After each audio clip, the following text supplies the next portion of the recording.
Hello and welcome to today's video, and today we're going to be taking a look at this Ferguson brochure from September 1983. So you can see there the marking for 983, September 1983. So it starts off with the introduction that we have here. It's very similar to the one from 1981. I'll leave it there so you can have a look at it if you wish. Got the best sound all round tagline again. Best picture of all time, as uttered by Andre Previn on the adverts for Ferguson equipment. And we kick off with the Ferguson Portables. I think this one is actually a TX90 and this one is the older TX9. This one could actually be had with, what's this, TA127, which is a 12 volt adapter, which is quite good. And you could power that off your car battery. So 8 hours viewing from a typical car battery. You will have a completely flat car battery by the end of that time. I'm assuming that would be 8 hours viewing with a leisure battery, which would probably be more appropriate. This one is also available with the TA126 12 to 24 volt DC adapter, and also the earphone socket with speaker switch. Comes with a remote as well. Then we come into the 16-inch portable, quite nice there in the white finish. I want to say that's a TX9, I'm not certain. Then we come on to the 20-inch colour sets. Not sure if that's TX9 or TX90. They all seem to have a very sort of similar appearance at the time. That one available with the simple remote control as well. Couple of optional extras. We could have the TV video stand with Teak Effect video product shelf, which would go under there, and that was available with 20 and 22 inch TX models. Further up the range, we got the 22 inch colour sets here. Not sure if those were TX9s or TX10s, it seemed to vary. This one is 22-inch set with the remote control. Again, it seemed to vary as to whether you had TX9s or TX10 chassis for the 22-inch sets. The 22-inch TX9s used a 90-degree Hitachi tube, which would tend to sort of go quite flat after a relatively short period of time. So it was actually sort of worth paying a little bit extra to get the TX10 version because you had the excellent 540X tube in there. Top of the range, we've got the 26-inch colour TV here. I have seen TX100 versions of these, complete with a Peritel or SCART interface. Typically you would see those as school television sets. And obviously those would have the SCART interface so they could connect with the various AV equipment that schools tended to have. Now you've got the Ferguson TX television sets, got the nice remote there, and there's a nice bit of information about Teletext, which was still quite a big thing in 1983. It was sort of the internet of the 80s. It was really very useful, to be honest with you. Not just for television listings, but for news and everything else in between. Also the subtitles, which was certainly pretty good. Weather reports, TV choice, Earshot there, which was news magazines for this special group. For sign language symposium apparently.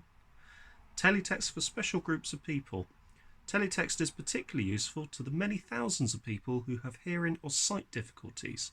For them, Teletext offers a special service which allows them to get the fullest enjoyment out of their television viewing. More and more popular programs now carry Teletext subtitles, while Teletext information pages can be read at double the normal letter height for those with sight problems.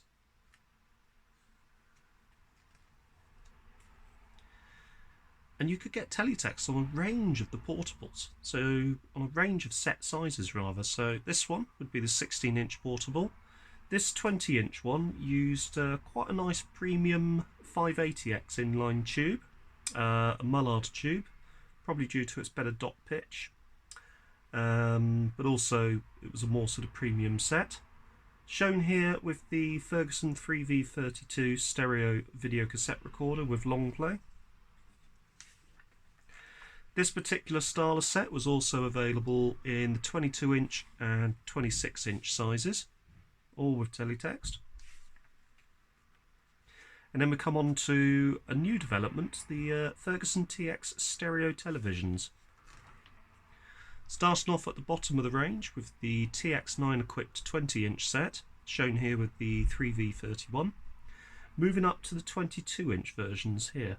Now, both the 20 and 22-inch versions were available in a non-remote set form, which basically had the same features, sound handling features, as the 22 and 20-inch remote controlled sets, but did without the remote control. But you still got the super sound option, the mono option and stereo options, but you didn't have the snazzy LEDs over here. Under this little cover here you did have controls for treble, balance and bass, if I remember. You do see quite a few of these come up from time to time. There's probably sort of one or two a year that sort of tend to come up on eBay, and I recently sold my 20-inch set to a close friend of mine, so they also do sort of come up from time to time, usually the 20 and 22-inch versions. For the rental market you could get a 26-inch super sound version, typically badged up as a Baird or multi-broadcast or DER, but for some reason the 26-inch stereo sets were only available on rental, and it is very rare these days that you do come up, you do sort of find one of those stereo sets, 26-inch stereo sets, which is a shame. So to get the 26-inch to get a 26-inch stereo set of a similar style, I've actually gone down the Bang & Olufsen route and have an 8902 in my collection. Same tube, just a different manufacturer. Now we also got the black and white sets. You can see these ones here haven't changed from 1981. The black and white sets I think have got a little bit more modern, so you could get those in 12 and 14 inches. And you could still get the black and white sets or monochrome sets in the 20 and 24-inch size, but they still share that very 1970s appearance, so there hasn't really been any development in those ones at all. Really just sort of showing that at that time black and white was very much a dying market. Coming on to the TV specifications here, as you can see.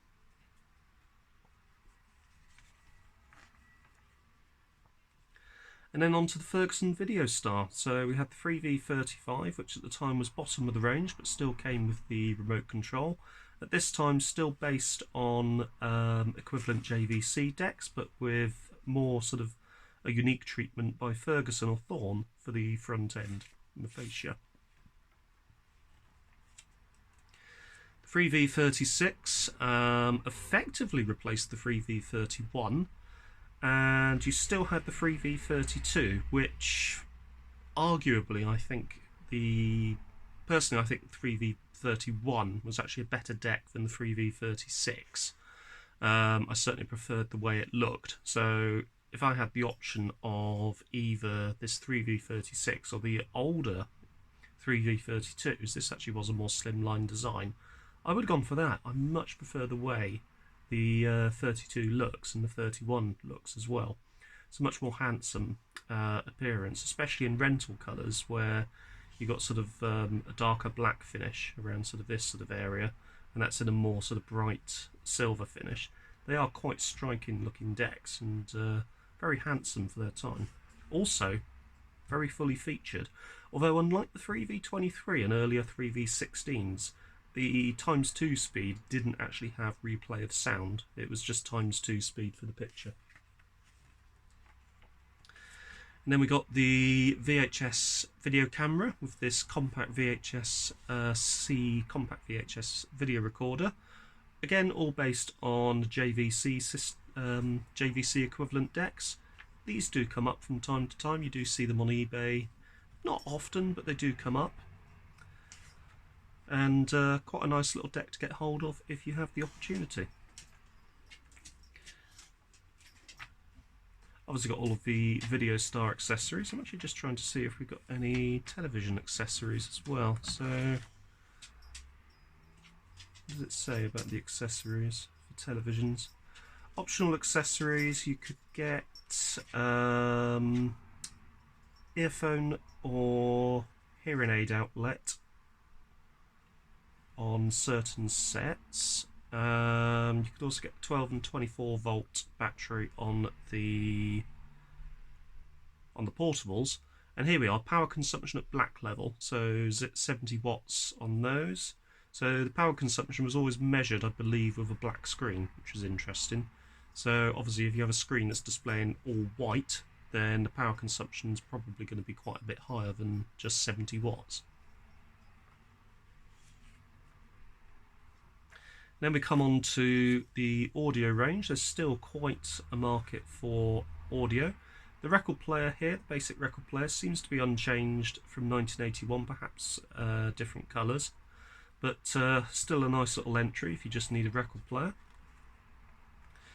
The stereo systems don't seem to have changed that much aesthetically, although they are sort of more compact, sort of in this typical for the era sort of case with the glass fronts there. And the music centres don't seem to be as flashy as they were, which sort of seems to show sort of a move in the market to preferring the stack system setup, which is really sort of more versatile and allows you to a certain degree mix and match what you have.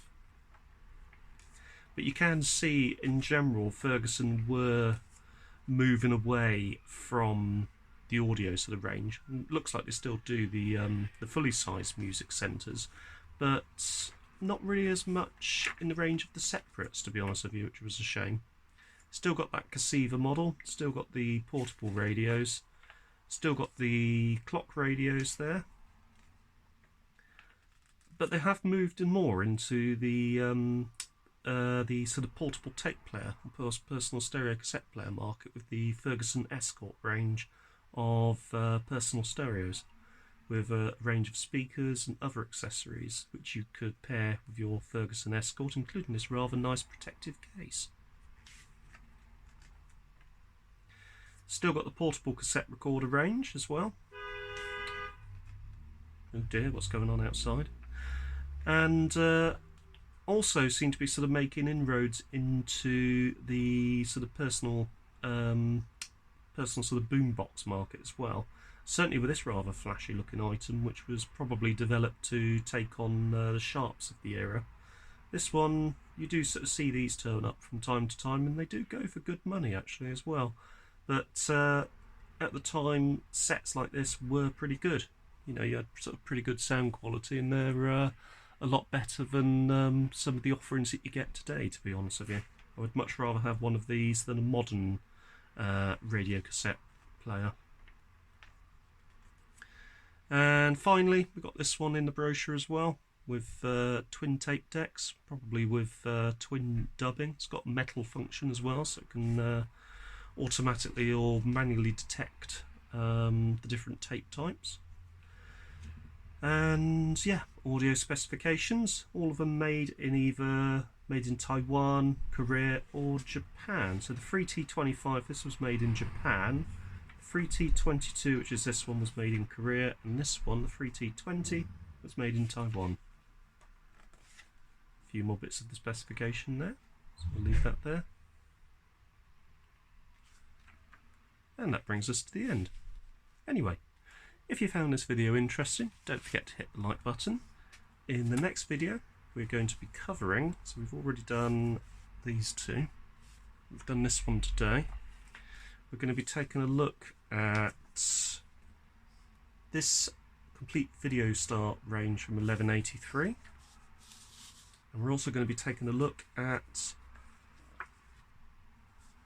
1984 as well. So we're going to get those three done in the next video. Anyway, if you've enjoyed today's video, don't forget to hit the like button, don't forget to subscribe, and I will see you next time. Thanks for watching.